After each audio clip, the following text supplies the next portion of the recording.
and I'll greet everybody once again. Dear Father Peter, welcome again. Good to see you. Our dear guests, very good to see you. Here we have a second installment in History of Christianity in Britain by dear Father Peter Farrington, who is the priest of the Coptic Archdiocese in the UK. And he's going to tell us today about the Christianity in Anglo-Saxon kingdoms. Without spending too much time, I'm turning the microphone and camera to him and looking for a very interesting presentation. Thank you, dear Father. Thank you. I'll share my screen. In fact, I'm not talking about the Anglo-Saxon kingdoms this time.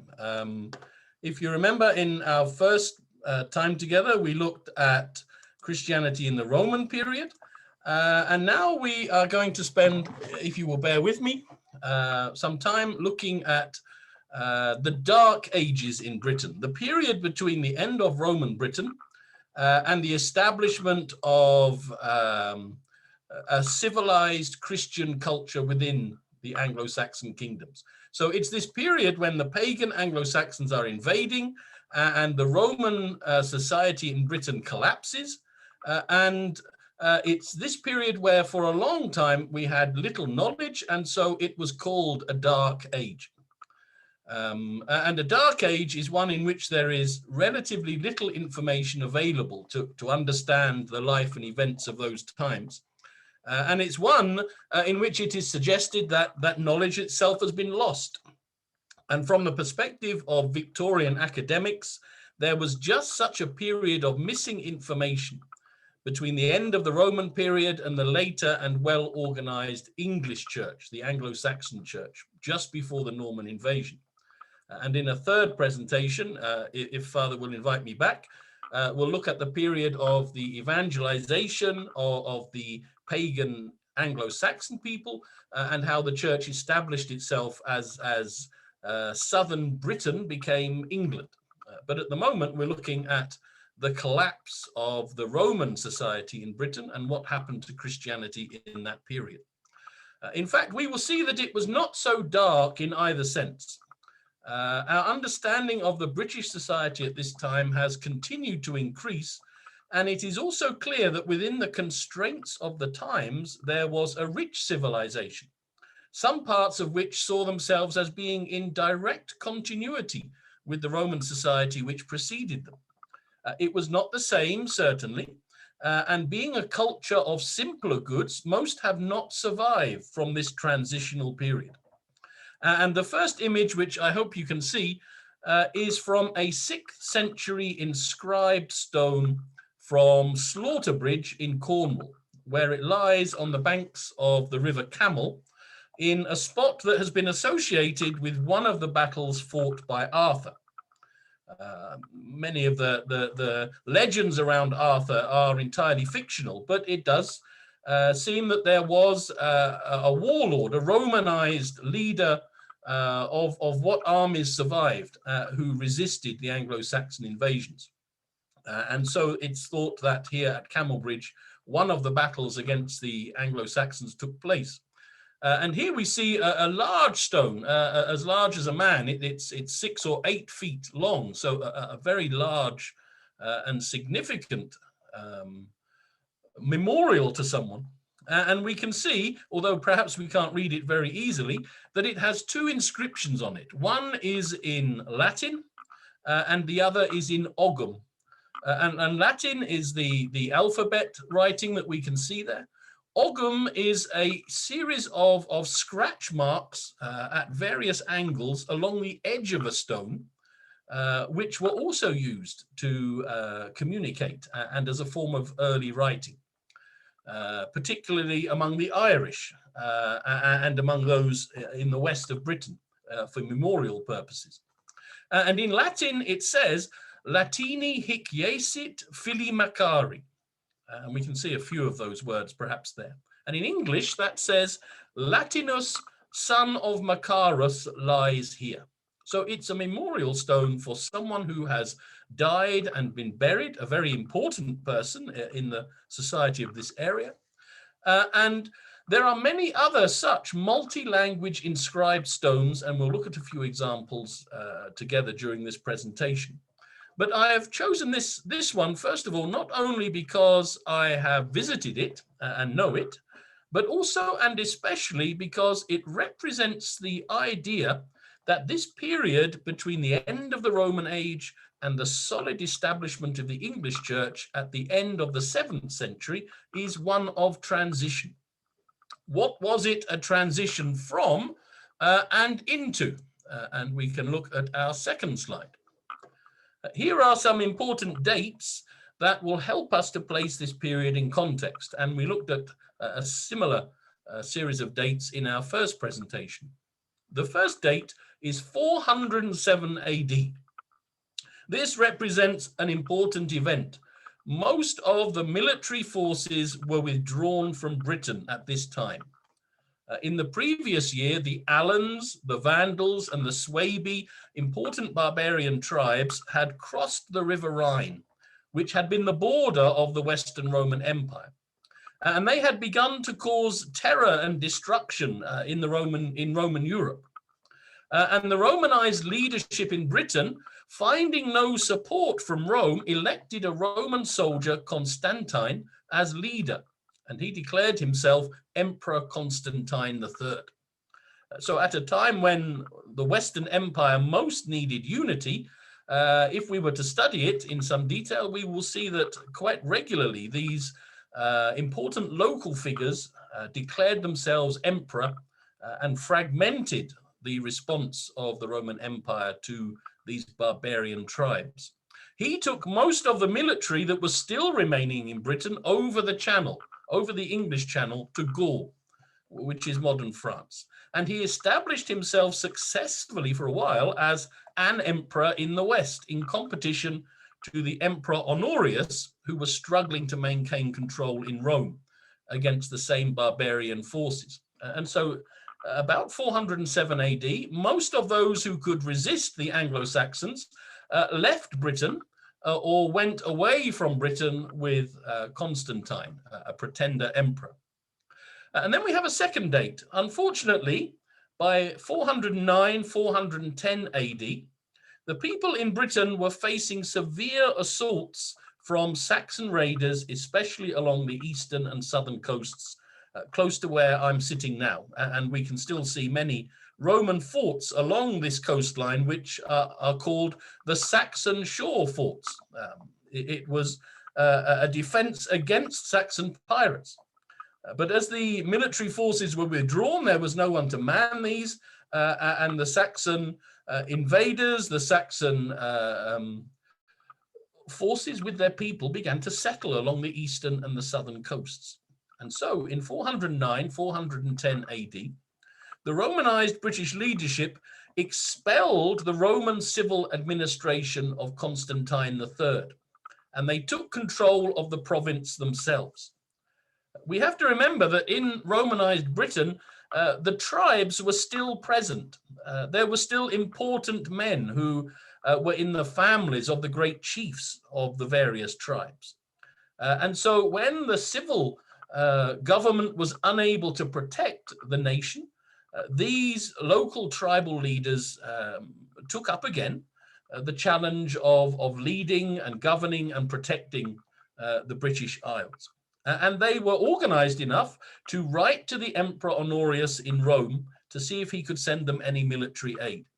And various records indicate that he told the British leadership that they would have to defend themselves. And so 410 marks, in some sense, the end of the British participation in the Roman administrative and governmental structures. There would be no more money coming from Rome to pay for services. And unless taxes were raised locally, there would be no money to sustain those services. It already seems that the army had not been properly paid in Britain since 402 AD, which is why perhaps they elected their own emperor. Prosper of Aquitaine, a contemporary church historian, states that at this time, Britain was governed by petty tyrants or small kings of various regions. And it is likely that the important noble families of the British tribes reasserted themselves in these changed circumstances. And writing later in the 6th century, the British historian Gildas names 5 of these local kings, complaining of their wickedness. And these were notionally Christian kings.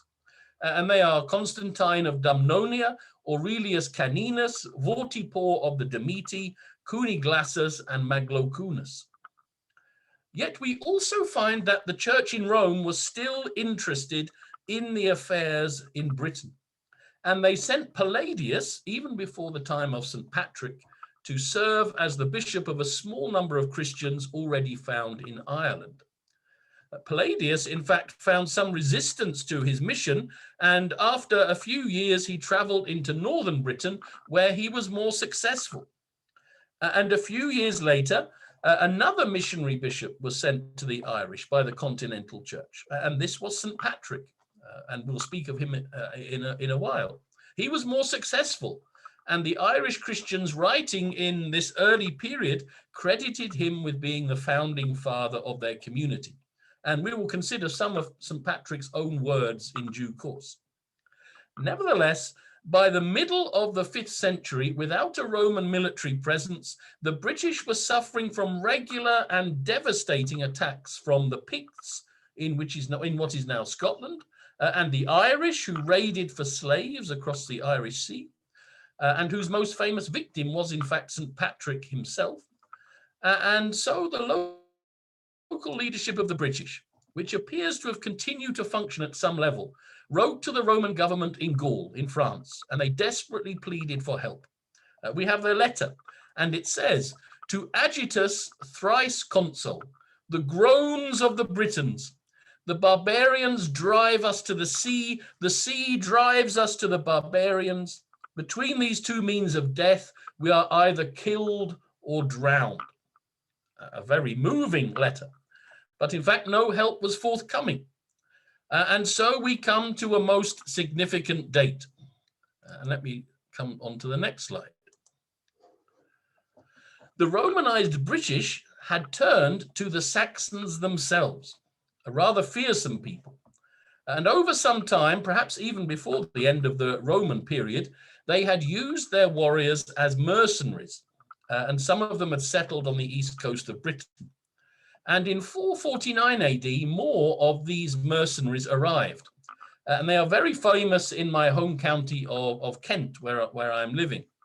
There were 2 warrior brothers, Hengist and Horsa, and they came initially to fight in defense of the British against their fellow countrymen and against other Germanic tribes. And having discovered just how weak the British were, it seems that they sent word back home and more of their warrior friends sailed over to Britain. By 455 AD, they had engaged the British in battle at Aylesford, just a couple of miles from where I'm sitting now. And over a short period, they had carved out a kingdom for themselves in this county of Kent. Horsa, one of these 2 brothers, was killed in battle, and he appears to have been buried in the hills above my house here, where a prehistoric standing stone is known as the White Horse Stone and is associated with Horsa in local law. A period of about 50 years of conflict took place between the Romanized British and an increasing number of what were now invaders from the tribes of the Angles, the Saxons, and the Jutes. It does not appear that there were so many of these newcomers to eliminate the native British population. And for all members of long-standing English families, most of our DNA still comes from the underlying British population. It would seem that the superior might of the Anglo-Saxons was enough for them to dominate large areas of England, although it wasn't called England at that time, and they simply became the new landlords for most of the ordinary British population. Certainly, there was a migration of Romanized British to the still British areas of the west of England, and we'll consider some locations there, and to what is now Wales, where life was continuing on as much as before. But the majority who were not easily able to flee, and especially the lowest classes of British, simply discovered that they were working for someone new. The date on the screen of 500 AD represents a battle which took place at a site which is now unknown, Mount Badon in English, where the invaders were defeated and peace and stability was established for a while. We are fortunate that there was a British historian writing in the 540s who described a little of what is happening. And again, we'll look at that in a minute. But this is the background for the Dark Ages. It is a period of transition from Romanized Britain to a divided Britain where much of the east of the country was now dominated by pagan Anglo-Saxons. It's a story of two different histories of Christianity. That among the British has elements of continuity, while that among the Anglo-Saxons is about the need to introduce Christianity again. And this reintroduction of Christianity occurred especially with the coming of St. Augustine of Canterbury in 597 AD, which marks the end of the period covered by this evening's presentation. And in the third and final presentation, if I'm invited to give it, we will examine the developments after 597 AD and what took place after the arrival of Augustine and his missionaries.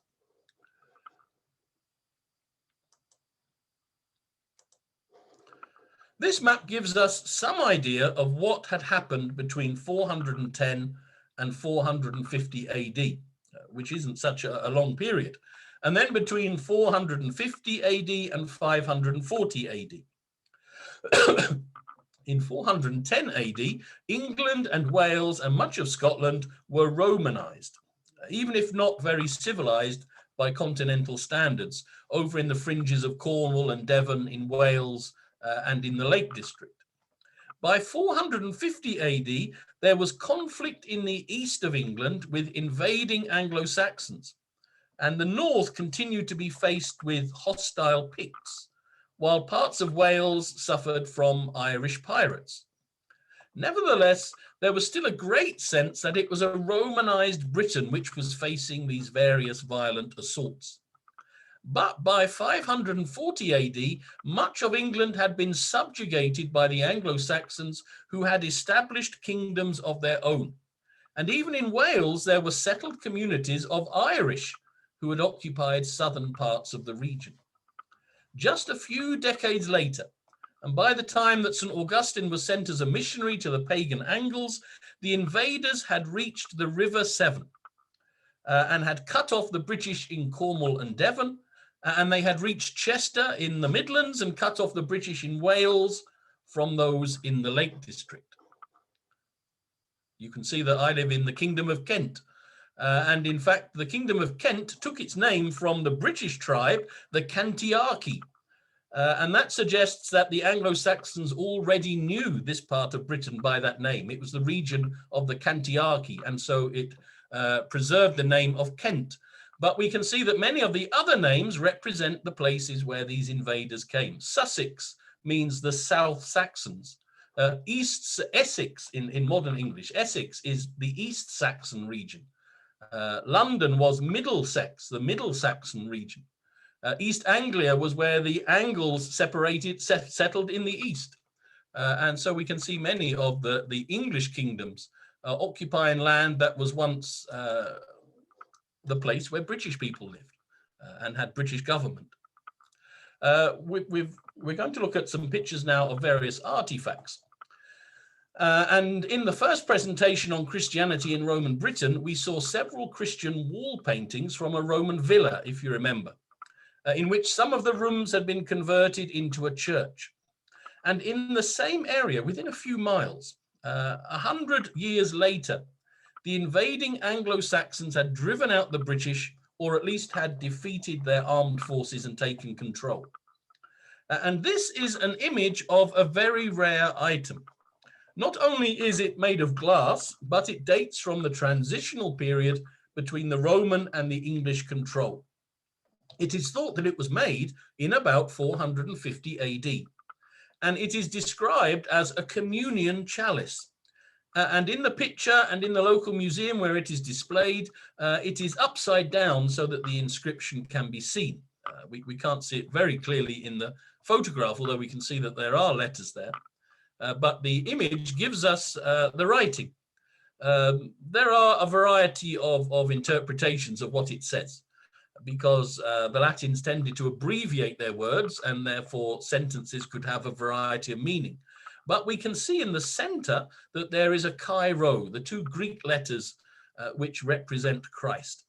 And even though the inscription isn't entirely clear to us, we can see that this is a Christian artifact, which comes in that period between the end of Roman Britain and the beginning of the English Church.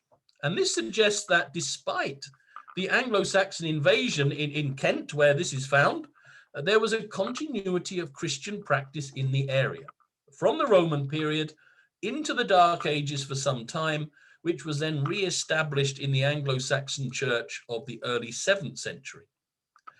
As we considered in the first presentation, the place name Eccles and various forms of this name are often derived from Eglise, the British and Latin word for church. And therefore it can be reasonably concluded that some at least of these place names represent the continuing use of a building, in whatever state of repair, as a place of Christian worship into and through this transitional period, or the presence of a worshipping community at least. But it must have been very difficult for Christian organization to be preserved in Anglo-Saxon occupied Britain in this period. And perhaps outside the area of Kent, which was closest to the continent, perhaps it became impossible. There is another hint at a continuity in some of the correspondence between St. Augustine of Canterbury and Pope Gregory the Great of Rome, who had sent him as a missionary. Augustine had established himself in Kent with the permission of King Ethelbert, and somewhere in the region he found a continuing community of British Christians who venerated a local saint called Sixtus, perhaps an early bishop. In fact, he wrote to Pope Gregory asking what he should do about this local veneration, and Pope Gregory sent him some relics of Sixtus, the saint from Rome, and these were taken to replace whatever was being venerated in this Christian community. But somewhere within Anglo-Saxon controlled England, St. Augustine, a little later, still found British Christians managing to preserve enough integrity and continuity to be able to worship. But to a great extent, the story of Christian continuity is found in the west of England and in Wales, as we will now see.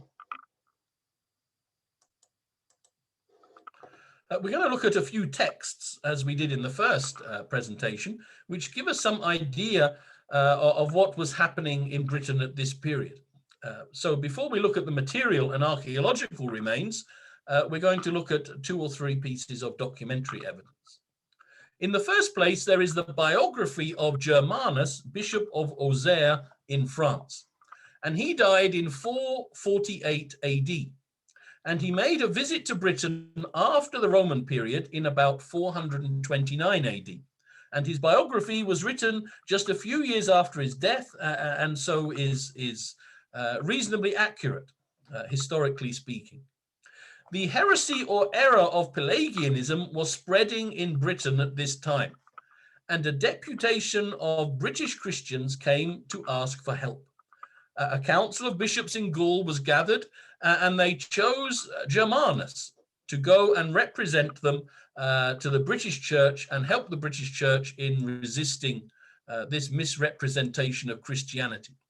And so with a fellow Gallic bishop, a fellow bishop from Gaul, Lupus, he traveled over the English Channel to the British Isles. And just a couple of passages from this account give us some idea of the state of Christianity in Britain in some parts at this time. These apostolic priests filled all Britain with their preaching and their miracles. And the word of God was preached not only in the churches, but at the crossroads, in the fields and in the lanes. Everywhere faithful Christians were strengthened in their faith, and the lapsed learned the way back to the truth. Here we see that Germanus appears to have engaged in some sort of a preaching tour around some of the regions of Britain. We don't have to imagine that he traveled to every part of Britain, but neither should we imagine that at this time, With the Roman road network still intact, it would have been impossible to travel relatively easy to many places. Certainly the biographer of Germanus is describing a Britain where most people are Christian to some degree, whether nominally or holding to error or committed to the traditional Christian teaching. Also from this same text, we read this. When this wicked heresy of Pelagianism, that is, had been stamped out and its authors refuted and the minds of all re-established in the true faith, the bishops visited the shrine of the blessed martyr Alban to give thanks to God through him. And this is another element of continuity in this period, the shrine of St. Alban. And we can remember from our first presentation that he was a martyr, the first martyr, the proto-martyr in Britain during the Roman period. And from the earliest time, his grave or tomb was held in some honor. In the same way, Christian martyrs throughout the Roman Empire had been remembered with great respect. In this short passage, we see that when Germanus visited in 429 AD, the tomb was well known, and either he was already aware of it and intended to visit it, or as an honored visitor to Britain, it was pointed out to him as being of great importance to the British Church. And then one last excerpt from the biography of Germanus describes an incident which occurred when the British were gathering what military forces they had available to resist the Saxons and the Picts, who had joined forces. And he says, "It was the season of Lent. The soldiers who received instruction in daily sermons flew eagerly to the grace of baptism. Indeed, great numbers of this pious army sought out the waters of salvation. A church was built of leafy branches in readiness for Easter Day on the plan of a city church, though set in a camp on active service." And so we can read in the biography how the British were able to defeat the invaders in this encounter. But this passage shows us that Germanus had instructed the British soldiers, many of whom probably had either no real knowledge of the Christian faith or a very shaky one. He converted many of them, he strengthened the faith of others, so that many men were receiving instruction throughout the period of Lent, ready to be baptized on Easter Day. This was, in fact, the practice of Christians everywhere. Lent was both a time of fasting and spiritual discipline, but it was also the time when those who wished to be baptized would receive regular instruction until their baptism on Easter Day itself. What do these excerpts from the 5th century tell us about Christianity in Britain just after the Roman period? It seems to me that they describe a great deal of continuity. There are bishops and a church structure. There is the observance of Lent and preparation for baptism. There is an interest in Christianity around the country, or at least in those regions where Germanus visits. And the shrine of the first martyr in Britain, St. Alban, is still honored. But the church seems to be struggling. There are those who are teaching error, and many do not have a clear understanding of the Christian faith. Those who oppose Germanus, the teachers of error, are described as flaunting their wealth in expensive clothes, surrounded by a crowd of flatterers. Christianity is certainly continuing in Britain, but it is not as healthy as it could be. Another important and almost unique voice from this period is St. Patrick himself, who has left us a brief account of his life written in Latin. In fact, it is, in a sense, the first personal voice of any British person expressing themselves. And he begins his text by telling us that his father was a deacon and his grandfather a priest. Let me read what he says. "My father was Calpurnius. He was a deacon. His father was Potitus, a priest, who lived at Benavum Taberni. That is where I was taken prisoner. I was about 16 at the time. I did not know the true God. I was taken into captivity in Ireland along with thousands of others. We would not listen to our priests who advised us about how we could be saved."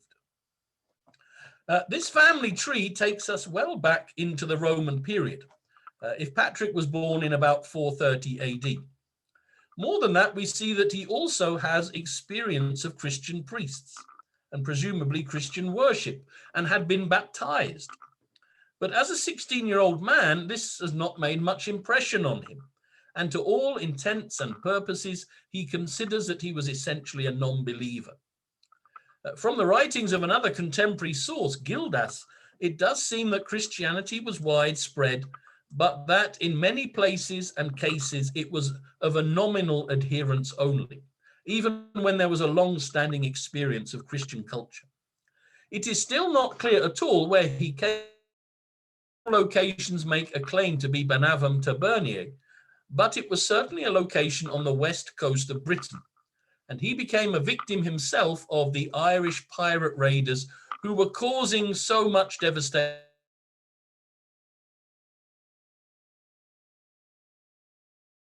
Continues, and it's well worth reading. He says, I declare that I, Patrick, an unlearned sinner indeed, have been established a bishop in Ireland. I hold quite certainly that what I am, I have accepted from God. I live as an alien among non-Roman peoples, an exile on account of the love of God. He is my witness that this is so. In his writings, he describes how his hardships led him to reflect on his life and become a true Christian.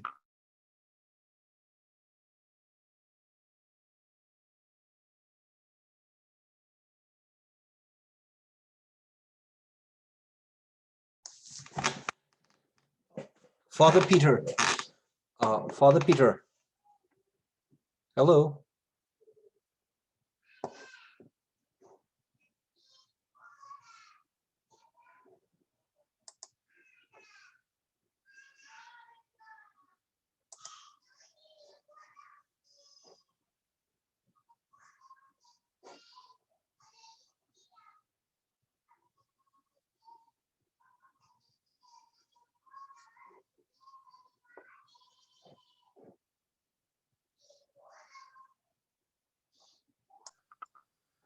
Okay. So St. Patrick's account of himself is very interesting and well worth reading. He describes how his hardships led him to reflect on his life and become a true Christian. In a second text, a letter he wrote to an Irish king who had kidnapped a group of newly baptized Christian women as slaves, he describes himself as having been appointed as a bishop.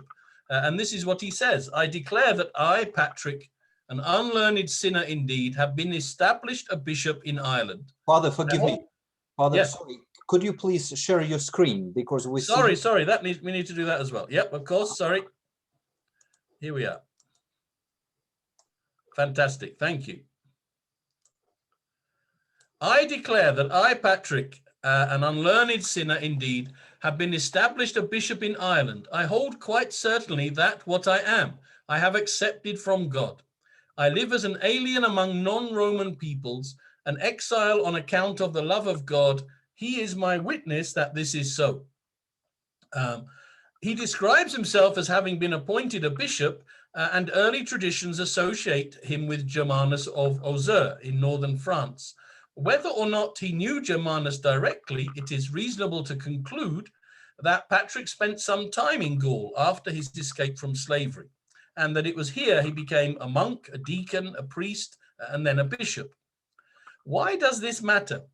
It is because this provides a continuity of relationship between the British Christian community and that in the Gallic and Roman Christian communities.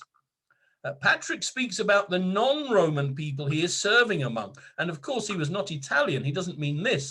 He doesn't mean Roman in a narrow geographical sense, but he means Roman in the sense of being civilized, of being an inheritor of the Roman way of life. And this is interesting. It shows us that the British people understood themselves still in the late 5th century to be Roman. We have already noted in the timeline that Palladius was sent from Rome to Ireland in 431 and then continued into Scotland, where he served as a missionary. And we have seen that Germanus visited Britain twice at about the same period to strengthen the British church and to engage in some missionary activity.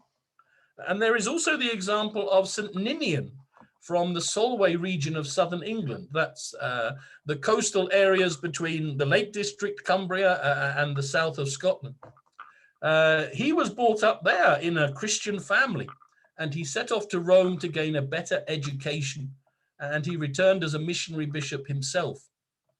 The British church in this period was in contact with the wider continental church and continued to be influenced by it and to influence it in turn. Turning now to some of the material remains, you've probably seen enough words, we will be struck by the relative lack of sophistication and in fact the lack of many material remains at all. There is no doubt of the presence of Christianity in the West, as we will see, but the collapse of a Roman-style economy in Britain and a lack of coinage meant that sophisticated material culture was very difficult to preserve, and to a great extent, it was lost.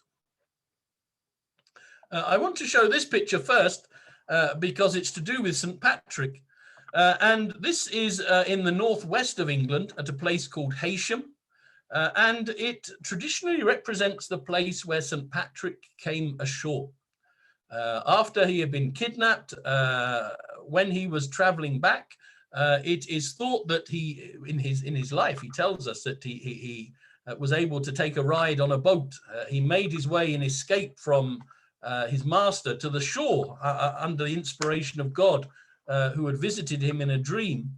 And when he reached the shore, he found a boat which brought him across the Irish Sea to this point, tradition tells us. These are in fact rock-cut graves, and you can see one or two square post holes at the head of these rock-cut tombs, and that's where a cross would have been inserted. And there is a small chapel here which commemorates from ancient and medieval times that this was a place associated with St. Patrick. And in fact, I'll show this. This is a representation of what this site would have looked like in the early medieval period. And you can see more clearly how the tombs on the left would have had crosses. And there is in fact still this small, though now ruined church, which it's thought dates back to a century or so after St. Patrick, at the very end of this Dark Age period and the beginning of Anglo-Saxon England. But this was an area that remained British for a long time. And so the church here was represented not by the incoming Angles and Saxons, the English church, but it was represented during this period when this representation is supposed to be showing us.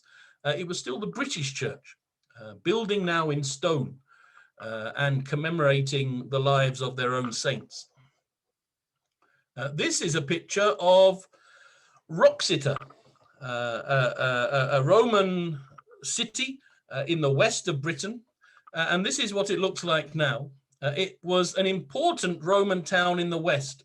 And it's thought to have been one of the last and longest lasting urban centers in Britain after the Roman period. There is evidence of these great buildings being converted to more practical use, and of some of the buildings being patched up as far and as long as was possible. And between even 530 and 570 AD, almost a century and a half after the Roman legions left, there was even a rebuilding program here by those British who continue to think of themselves as Romans. Some of the stone buildings were dismantled here in the city and replaced with timber ones. But the British people who lived here would have considered themselves to be living in continuity with the Roman Empire and to still be living in a Roman city. But this was unusual. Most other Roman urban centers fell into decay as the economy which supported them collapsed. And even in Wroxeter, the continuing building work was conducted on a more appropriate local scale, and with Roman ideals translated into local materials and techniques. In fact, in other places, it was the old tribal Iron Age centers which were brought back into use. And wooden buildings of various scales and sophistication were built for the elite, as building in stone became something of a lost art. much of the Christian culture of this period becomes transparent to us because it leaves so little material evidence. A wooden building could be used as a shed or a house or a church, and it would leave equally ephemeral traces in the ground, even when we know that economic, domestic, or religious activity has been taking place. And many of the important sites, monastic centers of missionary priests and bishops, whose names are known to us, were just a collection of sheds surrounded by the same sort of wall that a farm might have. It is in the final presentation of this series that we will consider some of the material treasures of British Christianity that come from the centuries after this time. But in this period of transition, things were simpler and less resistant to the process of time, so that it is the most hard-wearing remains which are most obviously preserved. And this is especially the case with the inscribed stones which can be found from this period. We know the names of some of those who continued living as civilized a life as possible during this transitional period. There are many inscribed stones which record something about them. Many of them are burial markers which use the Christian formula, "here lies," usually in Latin as well as in British. This example is from Carmarthenshire in Wales, and it dates from the 6th century. It's perhaps 150 years since the Roman jurisdiction has ended, but this burial marker is still using Latin, the formal and civilized language of a people who still considered themselves Roman in some sense. The marker says in the Latin inscription, "Here lies Barivend, the son of Vendubari," mirrored by the Ogham script, which we can see around some of the edges. Which actually translates as the word Maki, which means son of.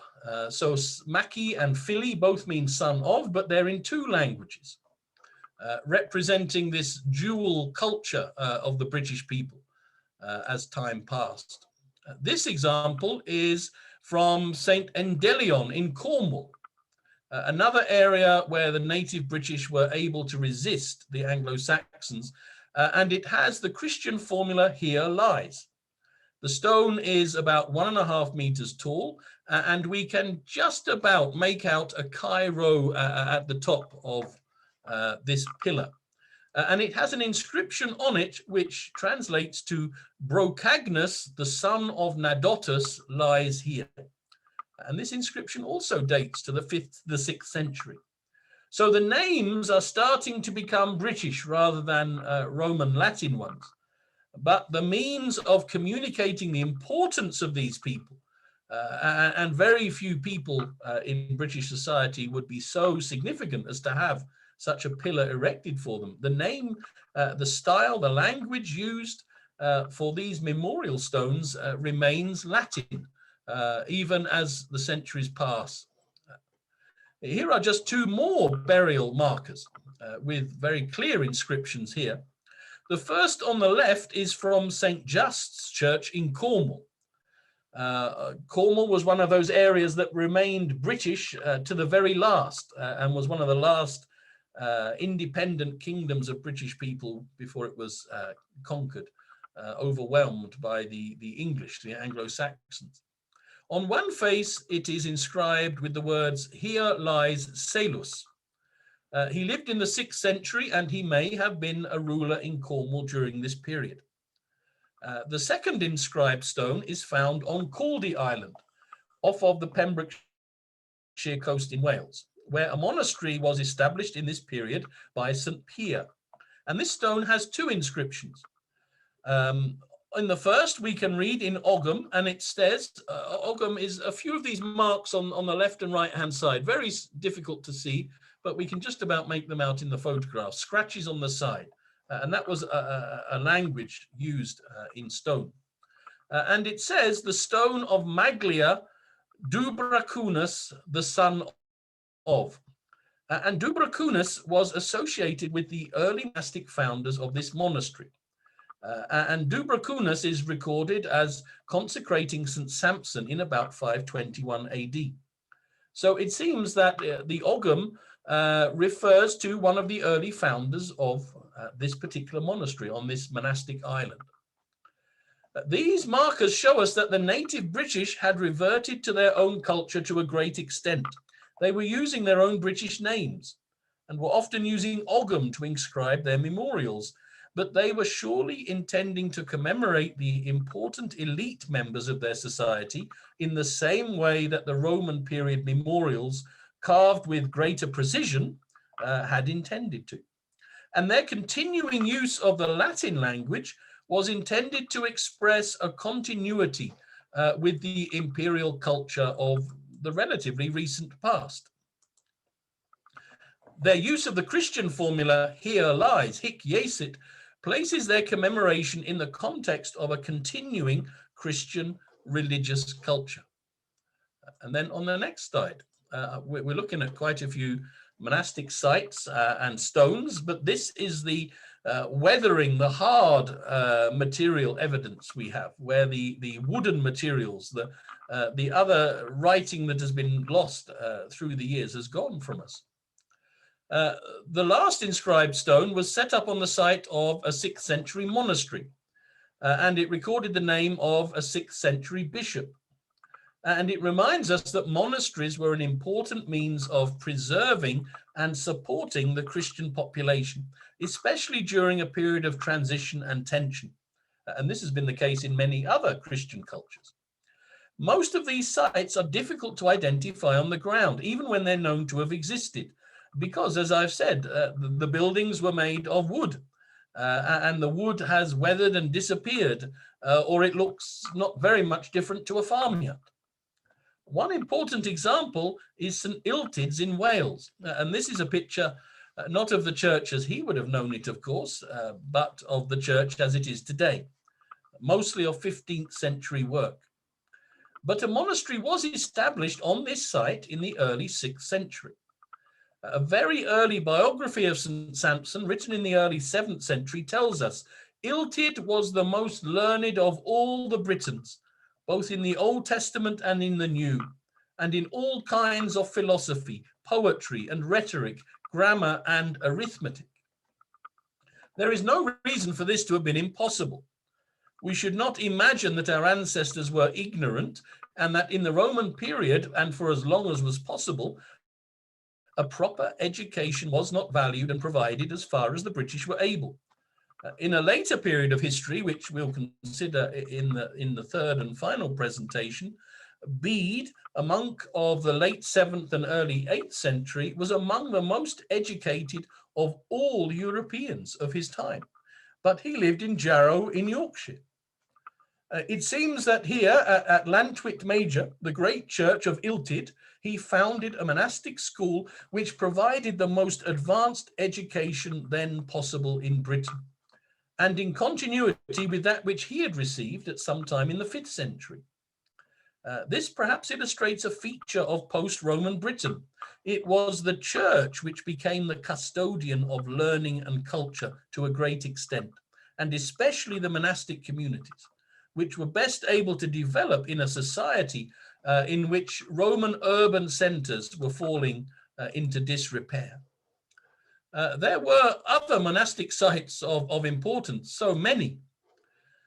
On the northern shores of the Solway Firth in modern Galloway, a Christian community was established around Whithorn, and this was associated with St. Ninian, whom I've already mentioned, a local Christian who had traveled all the way to Rome and returned as a missionary bishop. Recent excavations have found that in the early 5th century, there was evidence of trade with the Mediterranean from the settlement at Whithorn, which makes it entirely possible that just after the end of Roman authority, it was still possible to use existing trade routes to travel as far as Rome, even from southern Scotland. The earliest Christian inscribed stone in Scotland is found here at Whithorn, dating from about 450 AD. In English, it says this: "We praise you, O Lord. Latinus," that seems to have been a popular name, "Latinus, the descendant of Baravados, aged 35, and his daughter, aged 4, made a sign here." In the developing landscape of Christianity during this period, we find that Christian activity becomes especially associated with monastic centers. And these monastic centers are not always entirely isolated from people, but are actually part of the new social centers of community, now that the large towns and cities of the Roman Empire and period have ceased to operate in most places. This image is of a small mound associated with St. Kesog in Callander in Scotland. And I visited here very often. He also had a centre in Luss, further west in Scotland. But he appears to have been engaged in missionary work in this area, as so many of the saints of this period were. He was active in the early 6th century within this transitional period. And he's an example of many such Christian missionaries. We've thought also of Ninian, who preached around the area where he lived, and many others will become apparent to us in the next presentation. But many of these small and local saints were missionaries in their area, not living entirely as hermits, but bringing the Christian gospel to those in these remote areas. He has left few material remains, but place name evidence locates such individuals, and local tradition provides some clues to their activity. This hill here, which you can see in the photograph, is named Tom na Keseg, or the Hill of Kesog.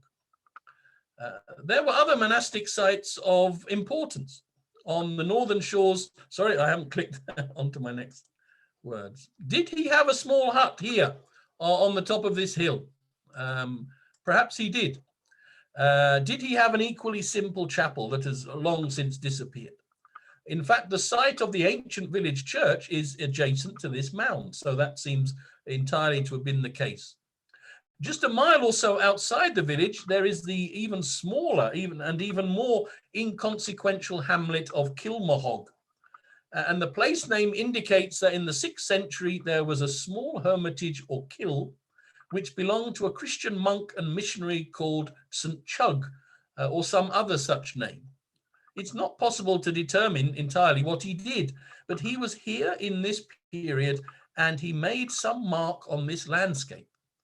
In a field just off the road is an ancient burial ground in which a chapel once stood dedicated to him, and this almost certainly represented the place where his small monastic and hermit-like activity took place. And then we turn to some of the more important places, because there were similar developments in Wales at the same time. Here is Bardsey Island, off of the Llyn Peninsula in North Wales.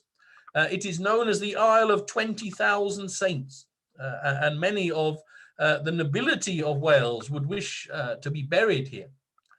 St. Cadfan built a monastery here in 516 AD, but nothing remains visible of that earliest and undoubtedly timber construction. It's a wonderfully isolated place at the end of a medieval pilgrim route that stretched the length of the Llyn Peninsula. It was a place of pilgrimage, and it remains so even today. It's possible to stay on the island in some of the renovated cottages, but there is no electricity or running water, no broadband, no shops. So a modern pilgrim must be willing to put up with a rather Lenten experience, especially since the ferry crossing is dependent on the weather and the state of the sea, and visitors can find themselves stranded on the island longer than they had planned. In the smaller picture, we can see the visible remains of a bell tower from the 12th century abbey that was built on the site of the more ancient monastery. It was never easy for a pilgrim to get to Bardsey, and so it was considered that 3 trips to Bardsey were as arduous as 1 trip to Rome and worth the same blessing. Not only were there tiny places such as Kilmahog in Scotland, but there was also, during this period, an explosion of very small-scale monastic settlement, which can be identified in Wales by the place name prefix Llan. Many of these are found in remote places and indicate not so much the dedication of a local church, but the name of the founder of the religious association, perhaps even a hermit. Just one example from hundreds is Llanbadarn, the place of Saint Padarn, who may have been an early Christian bishop.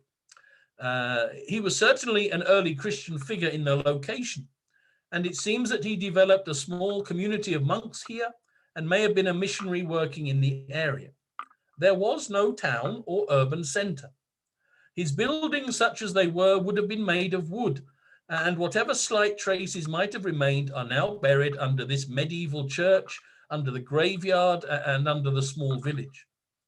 There are 630 clan place names in Wales, and a significant proportion are considered to be associated with a founding Christian missionary monk or hermit. An example is Llandudno, named after St. Tudno. He arrived in the area in the 6th century as a missionary hermit, and he appears to have made his home first in a cave on the Great Orme, the outcrop of rock from which Llandudno is well known. It seems that he then lived near the summit, where a small 12th century church still stands, built on the site of his monastic cell and chapel. This is one of the difficulties with this period.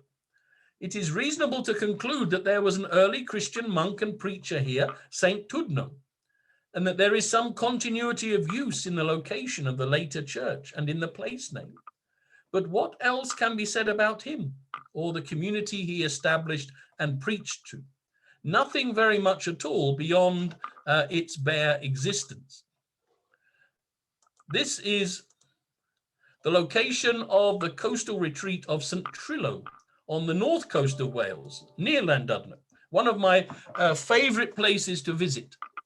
St. Trillo established this church in the early 6th century. The altar is built over a spring that was used to provide the water for baptism, as well as for St. Trillo when he established himself here. And this is the chapel that was established by him. It has been renovated externally, but within it has the same barrel roof, as we can see. And it is, as you can also see from the picture, right on the shoreline where he established it. This is inside the chapel. It's the smallest church in Britain, and you can see it only can seat about 8 people. And at the altar end, we can see the holy well that was used by St. Trillo. This is one of the few continuing architectural relics from this period. But to come and pray inside this tiny chapel is to have an experience of continuity with a missionary saint from this period. We do have some personal items that appear to be associated with the great Christian figures of the period. This image is of St. Patrick's Bell and its elaborate case, which was made for it in about 1100 AD. And it was reputedly removed from his tomb by St. Columba in the 6th century. It's one of over 50 such monastic bells known in Ireland, which, with other examples found in Scotland and Wales, give us a reasonably large collection of these items. A missionary priest would use it to call those within earshot to prayer, and it would be used during the services. This bell of St. Patrick, as you can see, is plain and straightforward in design and execution, as we might expect from a missionary monk. It's quadrilateral. It's formed just by 2 plates of sheet iron, which are bent over. And where they meet, they are joined by some large-headed iron rivets. The corners are rounded, and one of the plates constitutes the face, the crown, and the upper third of the back, as well as the adjacent portion of each side. And they're doubled over at the top, where they make this bell shape. And the iron frame was consolidated by bronze being used for the joints to seal it together and to allow it to have a ring to it as a bell. In this next picture, we see another very precious item. This is the Cather of St. Columba. The Cather of St. Columba is identified as the copy made by him of a book loaned to him by St. Finian in 561 AD. This precious book is 1,500 years old and belonged to and was written by Columba himself. The 58 folios in the damaged and incomplete manuscript contain the text of Psalms 30 to 105. It's a psalter. It's a copy of the Psalms from the Old Testament. And we see that there are rubrics written in Old Irish above the text of the Psalms. And it's thought this might be the oldest Irish manuscript writing, apart from Ogham inscriptions on stone. This very precious item takes us back 1500 years to this transitional period. And it shows us that although there were difficulties in producing material evidence which lasted, nevertheless, this was neither a dark age of ignorance, neither was it a dark age of cultural incompetence. But where Christians of this period were able to construct and make things, it was with great beauty. But these precious things tended to belong to the great monastic centers and to royal households. And it's significant that Columba was not only the founder of, as it were, a monastic kingdom in southwest Scotland, but he was of a royal and noble family in Ireland. And he had the privilege of both of these in being able to produce such lasting and significant material evidence. One final class of remains which allow us some connection with the Christians of this period, one which I enjoy visiting very much, are the holy wells which can be found throughout our countryside. And they are wells and springs made holy by their association with significant Christian figures of the past.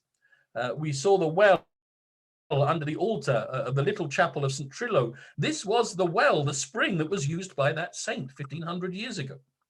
And this is an image of the lower church at Glasgow Cathedral, built in the 12th century, but on the site of a Christian settlement first developed by St. Kentigern or St. Mungo in the 6th century. And he had been buried here, where he lived, beside a spring which he and his followers would have used. And now his tomb and the holy well are enclosed by the cathedral building itself and can be visited. This is another well associated, or a baptismal pool, associated with St. Kentigern in the north of the Lake District. St. Kentigern is the Saint Mungo who is buried here in Scotland, but in actual fact, he spent part of his time in monastic exile in Wales, and this required him to travel through the Lake District. And while he was living in the Lake District, he established several church sites which can be visited. And at this one, you can see the steps are going down to the edge of a pool. And this is the baptismal pool that he used for baptizing those who he converted in this area of the Lake District of Cumbria. And we can find other places associated with St. Kentigern in the Lake District. This is another one. This is St. Dyfnog's well. This is a wonderful place to visit. Very peaceful, very moving, a great sense of prayer and spirituality. St. Dyfnog was born sometime around 570, towards the end now of this Dark Age period. And he was an important figure in early Christianity in Wales, and he knew St. David, the patron saint of Wales, as traditionally he was his beekeeper. And St. Dyfnog's feast day is still kept on February the 13th, so a couple of weeks away. A 16th century Welsh poem tells us how he used to perform penance by standing under the cold water of this spring in this pool, wearing a hair shirt with a belt made of an iron chain. And his holiness was said to have given the waters their healing properties. And the water was believed until very recent times to cure diseases as diverse as smallpox, dumbness, deafness, itching, and as a result, the place became very popular with pilgrims. It's in the woods behind the church of St. Dyfnog, and it's a very quiet place. All you can hear is the sound of the spring and the water rushing out on the right-hand side under a small stone bridge. A very beautiful and very prayerful place indeed. And then here, this is another of my favorite wells. Whenever I'm in the Lake District, my wife can be sure I will visit this well and pour copious amounts of this water on my head. This is St. Patrick's Well in St. Patrick's Dale in the Lake District, a remote valley just at the shores of Lake Ullswater. And St. Patrick, in his missionary journeys, came to this area and preached the Christian faith to those around here. And this was the well also that he used. It's a spring coming out of the side of the hill. This is the water that he used for baptism, for teaching the gospel, purifying, bringing into the church those whom he gathered in this place. It's a wonderful place, and although it's actually on the side of a road, but to again hear the sound of the water and to have a sense that St. Patrick was here. There isn't a well in this picture, but this is the other view from St. Patrick's Well. You can see how remote the area is. And he would have walked up this valley here in his missionary journey. And he would have gathered the remote British communities who lived here and taught them the Christian faith, baptized them, established communities and churches, ordained priests. And then as he continued on his way, leave a functioning Christian community. And then my final slide is from St. Leven's Well. This is the well or the pool of St. Leven, another missionary monk of the 6th century. Whatever we think of the 6th century and the problems that some of the contemporary writers speak about in venal and criminal kings, there was a great movement of monastic missionary endeavor throughout all of these areas where the British had confined themselves, being pushed to the borders by the invading Anglo-Saxons. We shouldn't imagine that there wasn't great prayer, great evangelism, great preaching, great encouraging of Christians in difficult circumstances. And here on the edge of the shore, St. Leven established a pool where again he baptized those whom he converted. There is a small chapel just a little way down the slope of the cliff where he lived. 1,500 years ago, this is where St. Leven lived. And had we found ourselves walking along the path at a time of prayer, we could have joined him. And if we heard his bell, perhaps we would gather with others to hear him sing the liturgy, the Mass, and to give communion to those who were baptized and members of the church in perhaps a wooden chapel, which has now long disappeared.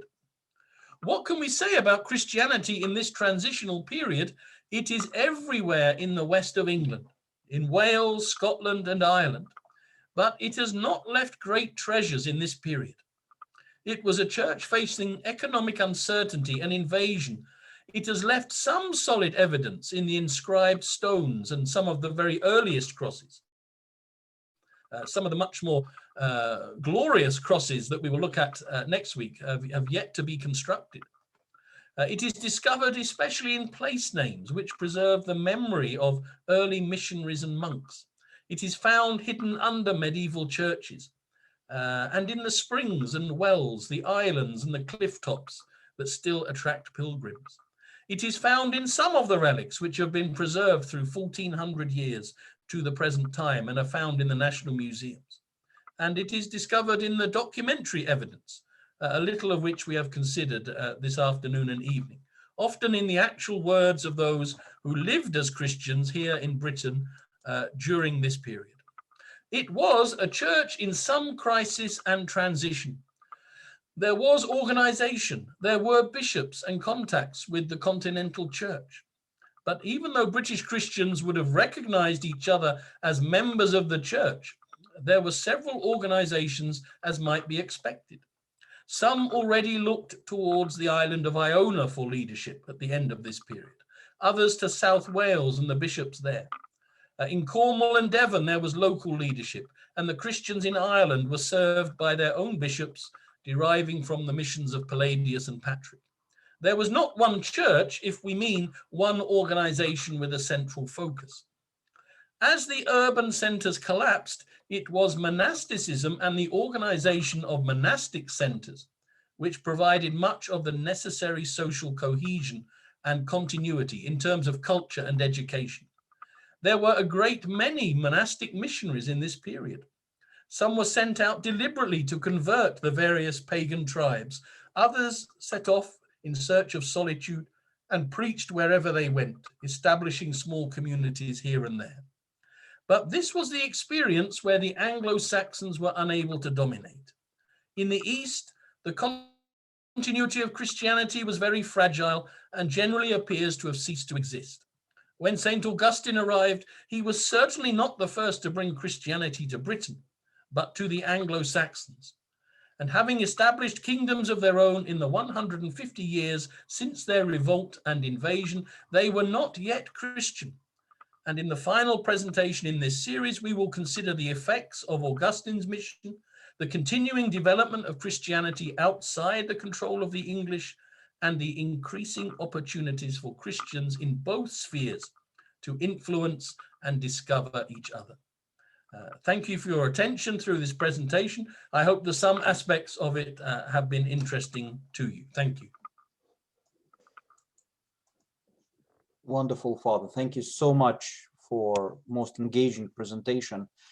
And please, dear friends, if you have questions, please send them in. I do have one question, Father. After the withdrawal of Roman legions, quite a few Christians remain in Britain, as you just indicated.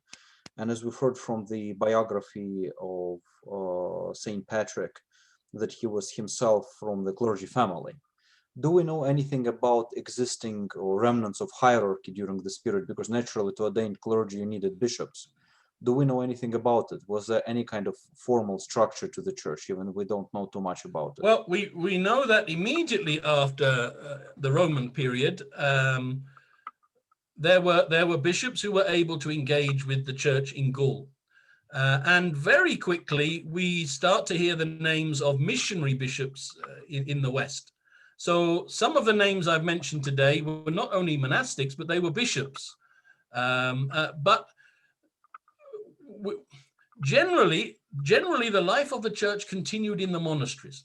And so there was not the possibility of having a bishop's palace, if you like, where the bishop lived, surrounded by priests and deacons. All of that society had collapsed.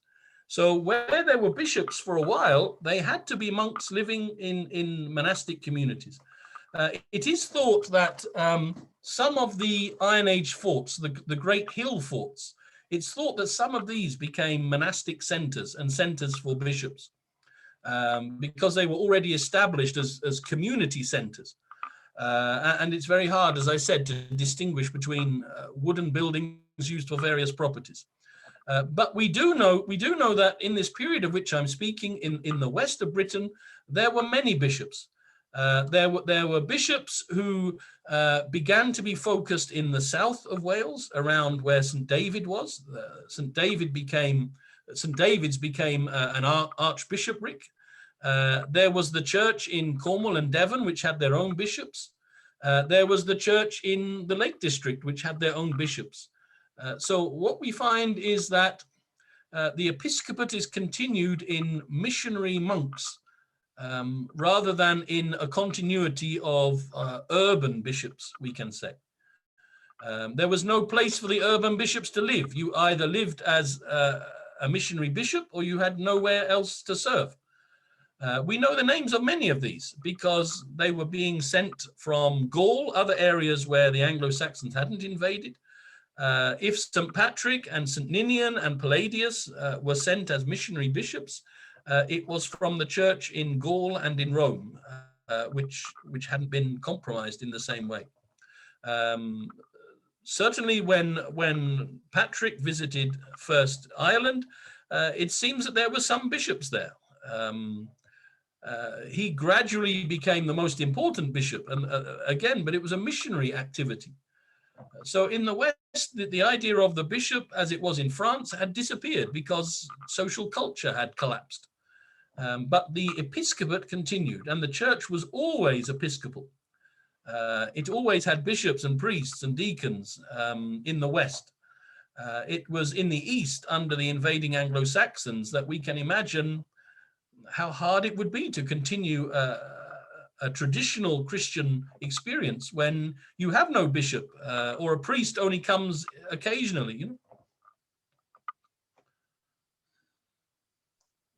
Thank you, Father. Dear friends, any questions, please either raise your hand in chat or can ask you to unmute. And yes.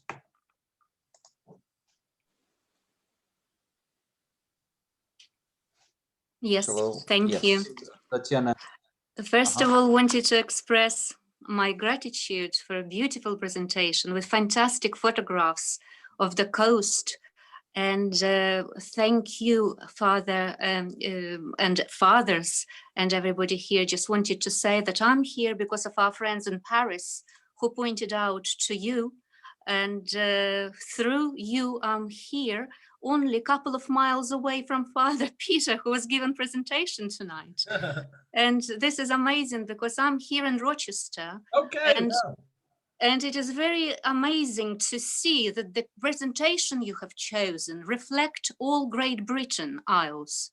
The churches and the scenery, you can say with true honesty that you have visited England, all the places already. They're very typical sites, very typical places, of which I have only developed interest last year and wanted to share some of the icons.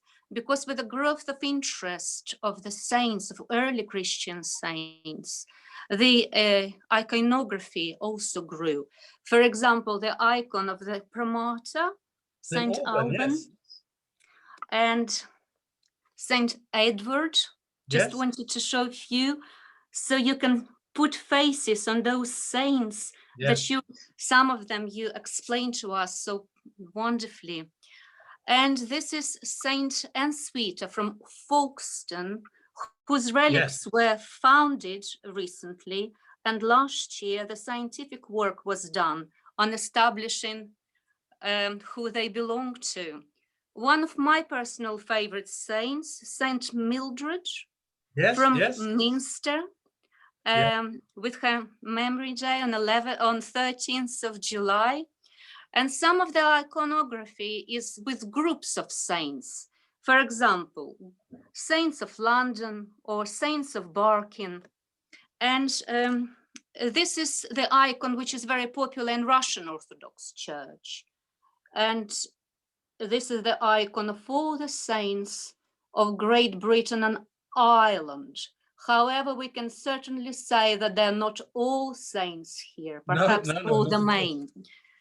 Also, you have mentioned that you're writing a book, and I would be very interested to learn more. But what I wanted to show that one of the most recent books that I came across from Nick Mayhew Smith and Guy Hayward, it has almost every single site for Orthodox and Christian saints. However, there was one particular holy well that was discovered just last year.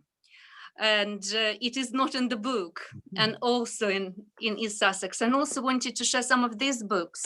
They are 4 volumes of the books of saints. Yes. Have you used those volumes for your references? I am usually using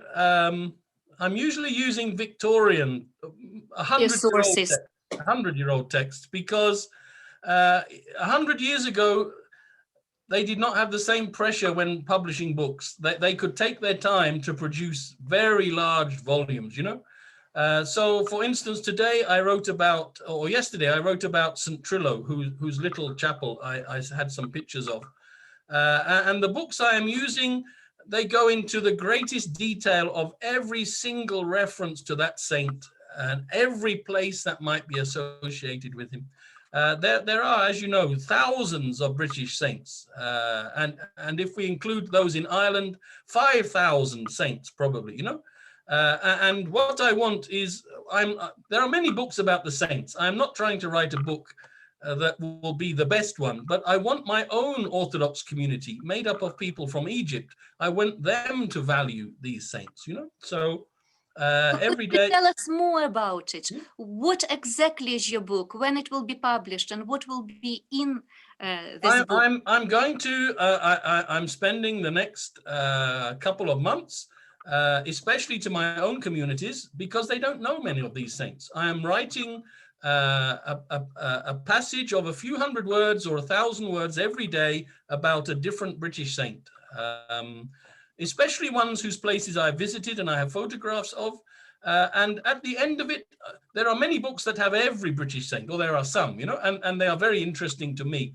But I want my own community of Egyptian Orthodox people to be aware of perhaps 100, So it will be a book I publish later in the year, as God wills, written in a way that is historical. I do not like telling lies when I am writing, so I will try and make it historical, but I want it to be spiritual as well, not just an academic book to read. I want people to read and be encouraged by these lives, and I want them to think, I can go and visit this place. I can go and visit this little chapel of St. Trillo. I can go and visit this holy well. So I'm not trying to be comprehensive, but I want to produce something myself.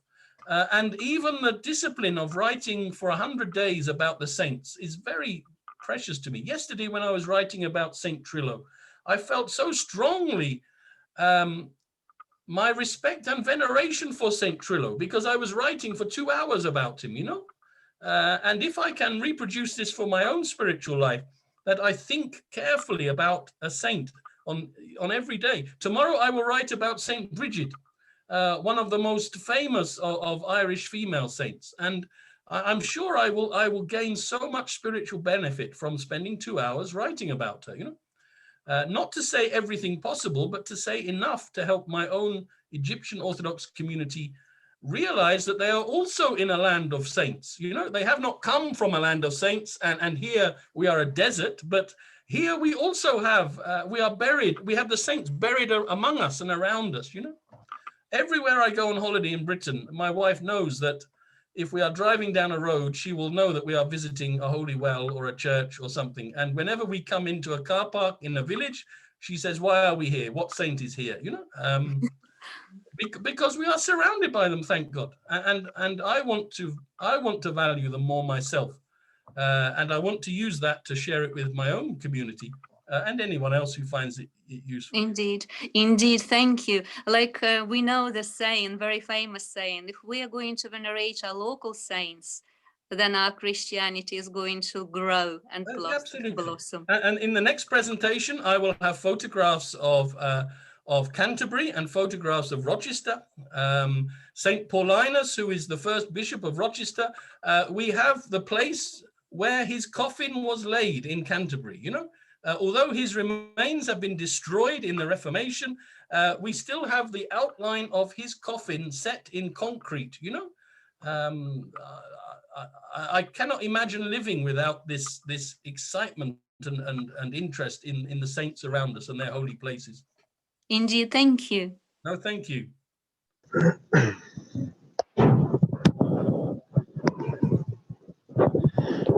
Hello, Abuna. Can you hear me? This is Samuel. I can hear you, Sam. Now, yes. I know Sam is from Ireland. Sam is from Ireland. And if I think I am fortunate in Britain that I can find some of these things, I've taken photographs. Almost when he walks outside of his door, he is tripping over the remains of the saints. It's absolutely true. In fact, Abuna, your love for the saints and the history of our Orthodox islands is really infectious, and it's because of you it's become very much my interest as well, and I thank you for that. And also thank you for your prayers. I just, as an observation, you showed that holy well, St. Patrick's holy well in that remote area. For any person who's skeptical, they could say, well, how do we know this is associated with St. Patrick? But from my own experience, having visited numerous holy wells related to St. Patrick in my region, I could immediately distinguish that I believe that is indeed truly associated with St. Patrick, genuinely, the one that you visited, because you mentioned that it's on the side of a hill. It's like a spring on the side of a hill. And I've visited two holy wells almost exactly like that in Connacht, our region. There's one in Sligo called Tuberna Alt, and it's very popular. And it's just like that. It's a hillside with a fresh spring coming out of the hill. It's almost a carbon copy of what you visited. And there's another one called Trishta, which is about half an hour drive from where I live, and it's the same thing. Side of a hill, a small spring at the bottom of the hill. So the idea, what makes it genuine to me is that he was choosing a very similar sites to baptize people and or to bless the well for the community. Yes. So that was an observation I made. And the other thing I noticed, you mentioned that Iron Age forts being used as monastic settlements. In fact, about 20 miles away from where I live, there is an Iron Age fort. It's called Dune. I can't remember the last name, but it's Dune in Irish is fort, and it is an Iron Age fort with the tallest Ogham stone in Ireland. I think it's like 20 feet tall or something like that. But it became a monastic community on the fort, and they carved a Maltese cross on the side of the Ogham stone in order to Christianize it. Yes. But I think one thing I noticed in visiting our local sites is that in the very close to where these monastic settlements are, there is Iron Age forts, just like in the field beside it, and they have to be associated in some way. They have to be associated. So in Wales, many of the monastic sites, the clans, are very close, as you say, to an Iron Age fort on a hill, because Wales wasn't a desert place. Wales was an occupied society. And a group of monks couldn't just appear and say, we're going to build a monastery here. And so very often they would be in the shadow of a royal settlement on a hill. And the nobleman or the king would be the patron of the monastery, and very often would be very proud to have a monastery associated with them.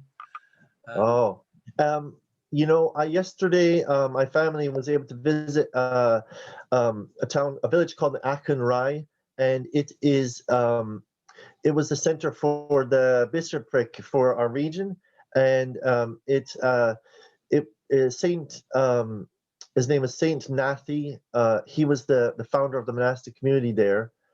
His teacher was Saint Finian, and you mentioned his name as with Saint Columba, the script with Saint Columba. Yes. Yeah, and what's interesting is that land was granted to Saint Nathy by the local chieftain. Yes. Also, who became like a patron. So that's how they got that land. Yeah. So it's interesting that the same things happening in Britain, in Ireland, it was the same culture and same style. Yes. Yeah.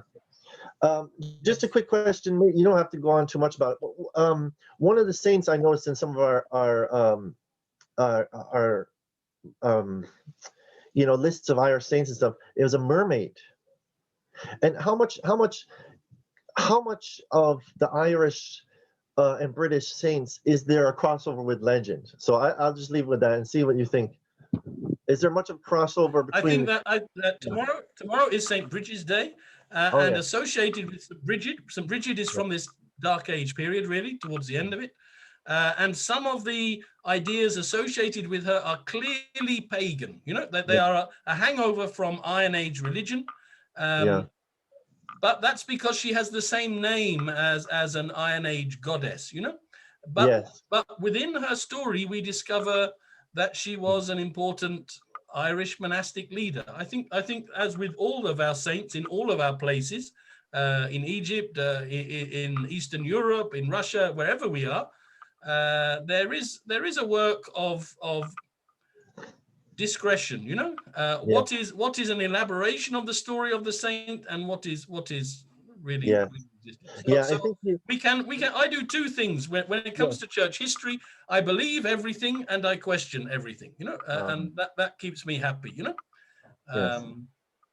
Like for example, the monastic site I visited yesterday, the local legend was that he cursed some family and they turned into wolves, and these wolves preyed upon their relatives every 7 years. So I took that with a pinch of salt, you know. Yes, take some stuff with a pinch of salt. Yeah.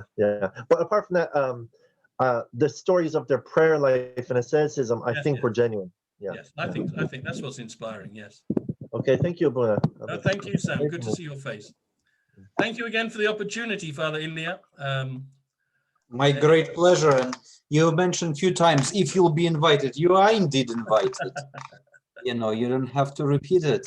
Absolutely. The next one, the final one has lots of material evidence, you know, and it's exciting and beautiful. But to be honest, this Dark Age period is one I find important because there are so many monastic missionary saints, you know, that they didn't go out, they weren't famous, you know, but they left their mark in the landscape because they changed people's lives and they wanted to remember their name for eternity, you know, in the place where they served and lived and prayed. And to go to these places, even if the church is more modern, but to know that here in this churchyard, this is where 1500 years ago, you know, someone came up this valley, over this mountain, and he settled here to teach the Christian faith. I find that very moving. That it is indeed. Father, in a way of a personal request, if I may, maybe in addition or even separate, if we'll abuse your kindness, presentation, would you be able to add, certainly not tonight, but at some point in the future, a couple of words about Christianity in Cornwall and on the Isle of Man in particular? Because, Okay. I can look at the Isle of Man in particular. Why is that? Why is that? Why that? Because perhaps, well, I can tell you that, of course, I don't know people who are present and who may have much greater degree of knowledge, but coming from Eastern Europe, I knew nothing about Christianity in Western Europe at large. I shouldn't say nothing, but very little. And then I developed personal interest in Irish saints and Irish church history of the early centuries, and certainly about religious affairs in England. So some of the things that you're saying are known to me, but I want that to be known to others, especially naturally from an expert like yourself. And we do hear about the mission in Scotland. We do hear about saints in Wales. We do have about various turbulent developments and missions in England. But Cornwall and especially Isle of Man are sort of completely falling off the radars. And maybe not all that much was going on there, but it's nevertheless of great interest. Yeah. Well, if you permit me to do this third presentation, then perhaps in a fourth one we can look in detail at the Isle of Man, you know, and then maybe in Cornwall, and consider the whole history. That there's a great deal of interest in both places, and to look at one island like the Isle of Man is very interesting from a historical perspective, because it had so many influences. The Irish, the British, the Vikings, you know. No, okay, I'm at your service in any of these things. I would really appreciate that, because no problem. It would help to put things into perspective and help me great deal in furthering my learning. But Father, thank you very much for absolutely wonderful presentation, and thank you, our dear guests. And please follow the announcements on the Facebook page. And this session certainly is recorded and is going to be posted on YouTube, available for everybody who would like to watch it. Thank you very much, Father Peter. Thank you very much. God bless you all. Thank you for spending this time with me. About a month's time, in about 4 weeks or so. Yeah, absolutely. We'll be in touch, and then we'll be in touch and set up a particular date. God bless you all. Take care now. Bye-bye. Bye-bye.